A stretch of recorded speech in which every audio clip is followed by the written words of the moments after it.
So now that Jujutsu Kaisen is over, we'll be replacing its weekly presence on the channel with KAGURABACHI. So KAGURABACHI is a relatively new weekly Shonen Jump series that, in my opinion, has already proved itself to be the next up series. As of this recording, it only has 51 chapters, and if we're lucky, we might see an anime adaptation by 2026. So in this video, I want to go over the entire story up to chapter 51, because starting this week, we'll be following the series on a weekly basis, just like we did with Jujutsu Kaisen. So this story follows our MC, Chihiro Rokuhira. He's significant because he's the son of the greatest swordsmith in the history of Japan by the name of Kunishige Rokuhira. Kunishige is the greatest because of the special swords he developed that helped end the war. Now this war happened about 18 to 20 years ago from the first chapter, and it was called the Seitei War. We don't really know much about it yet, other than Japan had to fight a quote-unquote enemy, but it essentially established the landscape of the series. Now let me also point out that the KAGURABACHI world is a supernatural one, where magic or sorcery is very real, just like in Jujutsu Kaisen. Every person has what is known as spirit energy, which is basically just cursed energy. This spirit energy, if manipulated, can amplify your physical prowess or straight up just, allow you to do magic stuff. Some people are better at manipulating spirit energy than others, and these people are called sorcerers. Yep, again, just like Jujutsu Kaisen. And also, everyone has their own unique abilities that they can derive from manipulating their spirit energy, just like curse techniques. They can even be passed down hereditarily like curse techniques, which we'll see later with the Sazanami clan. Anyway, Kunishige created 6 swords that have incredible sorcery to them called enchanted blades. About if like cursed tools had the power of Sukuna or Gojo. That's essentially what these swords represent. They intensify the spirit energy within a person to such an extent that it can no longer be contained within the human body, but instead materializes into different forms depending on the blade. These forms can then be utilized to unleash attacks composed of spirit energy itself.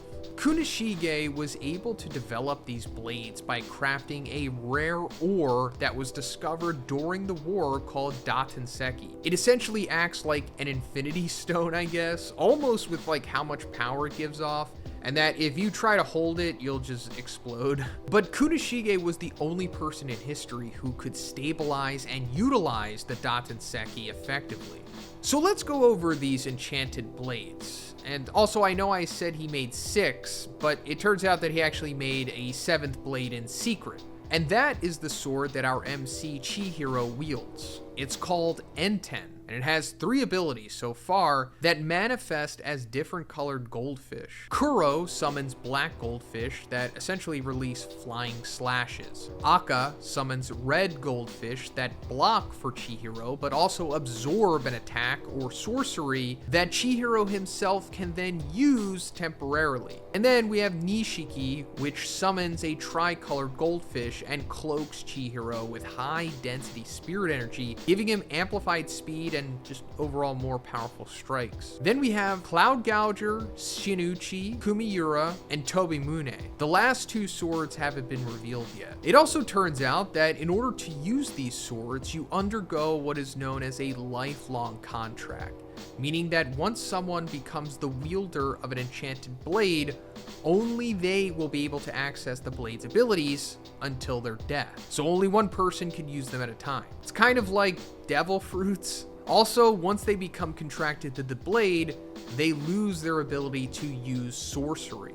So I guess that's also kind of like devil fruits with losing the ability to swim after you consume it. But anyway, in the first chapter, we see Chihiro at 15 years old with his father doing swordsmith stuff. We also see that Kunishige was a good father and taught Chihiro that the katana should be wielded by those dedicated to vanquishing evil and protecting the weak. This is essentially Chihiro's ethos throughout the series. We also see that Kunishige's friend from the war named Shiba is occasionally around around as well. He kind of represents Chihiro's uncle, and later on, just full-blown teammate or partner in crime. Later on, Kunishige is tragically killed by a group of sorcerers called the Hishaku. They're essentially like the Akatsuki of this series. They did this to steal the 6 enchanted blades that Kunishige stored under his house after they were retired when the war ended. Chihiro witnesses this, which molds him into the cold-blooded MC we'll come to know, because he's going to dedicate his life to getting revenge for his father. So fast forward 3 years later, and we see that Chihiro has completely changed. He trained the entire time and has become a master swordsman and enchanted blade user. He and Shiba go around looking for leads on the Hishaku, trying to get his ultimate revenge for killing his father and stealing the enchanted blades, which Kunishige told Chihiro no one may ever use again, especially the Shunichi, because of their nightmarish powers. Chihiro and Shiba eventually find a lead about the sighting of an enchanted blade. This is where we meet Hinao, the owner of a cafe whose purpose is to connect sorcerers with Yakuza for jobs.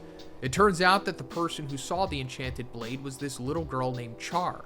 She's like essentially the Eri from My Hero Academia of this series. Char is special because she comes from the Kiyonage clan. These people have seemingly regeneration ability, like so great that they can even regenerate severed limbs. And not only that, but they can also regenerate or heal others as well. Later, it's implied that the Kiyonage ability is less like regeneration and more so supernatural wishing ability, but it hasn't been fully explained yet. The Kiyonage clan has gone nearly extinct due to rumors that if you consume their flesh, it will give you immortality. And we find out that Char and her mom were held prisoners by a man named SoJo. SoJo is the first big bad of the series, and I guess like the typical psychopathic villain. He also happens to be the owner of the enchanted blade that Char saw, called Cloud Gouger.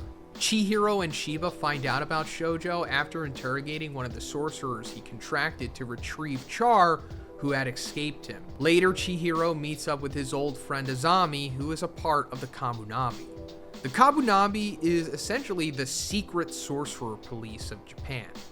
They tell Chihiro more about SoJo and how he's working for the Hishaku. Remember, the Akatsuki guys who killed Chihiro's dad. SoJo is also putting one of the stolen enchanted blades, the Shinuchi, up for auction at the biggest black market auction in Japan, called the Rakuichi. Later on, Chihiro winds up encountering SoJo in a brief fight that ends with Char being captured again. It's then revealed that SoJo is using Char's special Kiyonage body to fuel his research into controlling the Datenseki, the special ore that was used to create the enchanted blades. This storyline is actually very similar to the Overhaul and Eri story from My Hero Academia. Both are performing surgeries and amputations on these little girls to backward engineer their special abilities into weapons. Long story short, the Kabunabi and Chihiro work together to go after SoJo. Chihiro wanting to save Char, and the Kabunabi wanting to retrieve Cloud Gouger and Shinuchi.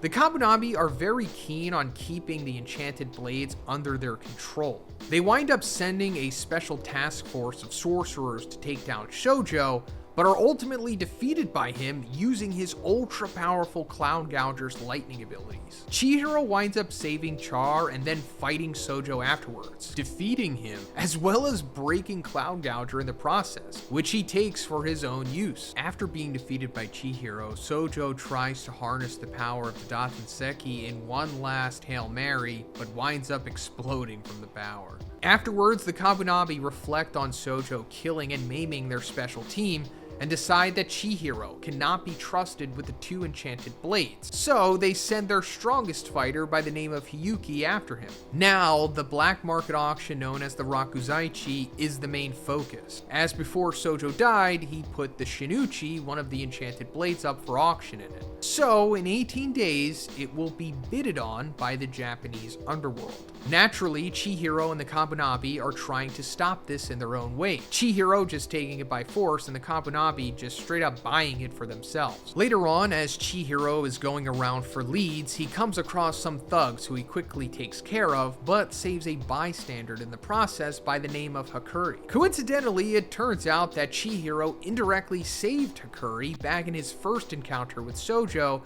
by absorbing the lightning strike from Cloud Gouger. Hakuri officially becomes Chihiro's sidekick from this point on. After this, Chihiro is confronted by Hiyuki, the strongest member of the Kabunabi that they sent after him to retrieve his enchanted blades. Hiyuki has a special power that is similar to the enchanted blades called Flame Bone, although it isn't fully explained what this is. They fight to a stalemate, but they realize that they both want to take the Shinichi from the auction in the end. From this point on, I'm really going to speed up because we're going through the Rakuichi arc, where Chihiro, Hakuri, Shiba, and the Kabunabi infiltrate the Rakuichi and fight against the Sazanami clan. The Sazanami clan are a family of sorcerers who hold the Rakuichi auction. This is because of the special sorcery that the leader of the Sazanami clan, Kiora, has. He basically has access to a subspace or an alternate dimension and use it for storage, which he can also move freely in and out of. It's where he keeps his treasures, weapons, and the items for the auction, including the Shinichi.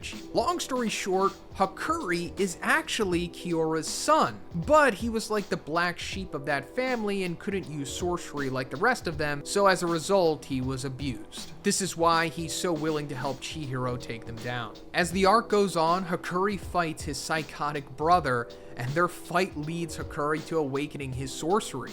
It turns out that Hakuri has the most potential of his family, as he unlocks not only his father's subspace access ability, but also the other ability of the family, which produces shockwaves. Previously, only the founder of the clan could do this. It's also revealed during this arc that the Dotenseki experiments that SoJo was working on with charged flesh bared some results in the form of these stone-looking things that can buff a sorcerer similar to an enchanted blade, but only for a short time until it ultimately kills them. Later, while Chihiro is making his way through the Rakuichi, he encounters the leader of the Hisaku by the name of Yura.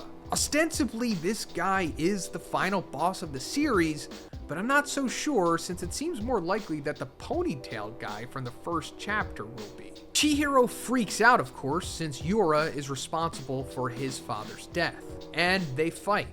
We don't see much of Yura's abilities, but it's revealed that his ultimate goal is to wield the Shinichi, the enchanted blade that Chihiro's father said was the most dangerous and cannot be used ever again. This is why Yura allowed SoJo to wield Cloud Gouger and put the Shinichi up for auction. It's all part of an elaborate plan that, in theory, will end with Yura being able to use the forbidden Shinichi. Chihiro eventually escapes from Yura and goes on to fight Kiora with the help of Hakuri. In this fight, we actually see Kiora use the Shinichi.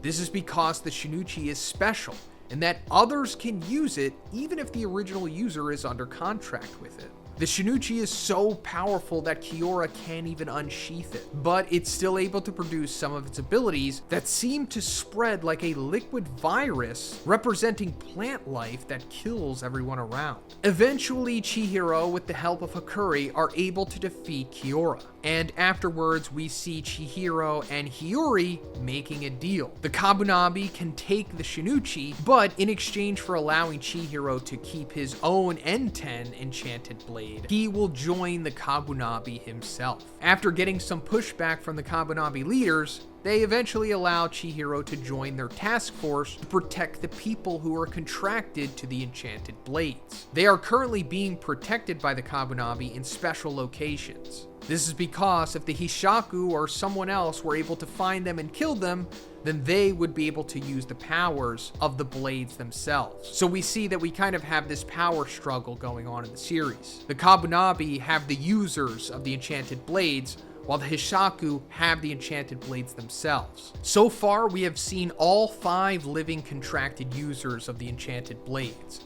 2 of them were given the blades directly by Chihiro's father during the war, Yoji Uruha and Seiichi Samura. Chihiro knows both of them. However, the other 3 have not been identified yet. The first enchanted blade user Chihiro is tasked with protecting is Yoji. Quickly after, we see that they are encountered by a Hishaku member who reminds me of Mahito. After escaping him, Chihiro and Yuji make their way to the user of the Tobemune blade by the name of Samura. Samura blinded himself as a way of self-control, but it didn't hinder his abilities at all, as he's implied to be one of the strongest characters in the series. He and Chihiro also had met in their past. Chapter 51 shows Samura easily destroy Hisaku assassins, who were even using fake Datenseki against him. And that's where we left off. I suppose the rest of this arc will revolve around Chihiro protecting the enchanted blade users with the help of them themselves. We may also get to see more high-ranking Hishaku members like that Mahito guy. But yeah, that's pretty much it for the recap of Kagurabachi. I hope you guys liked it, and please subscribe if you haven't already, because like I said, we're going to be covering this series as the chapters are released weekly. Have a great day. See you in the next one.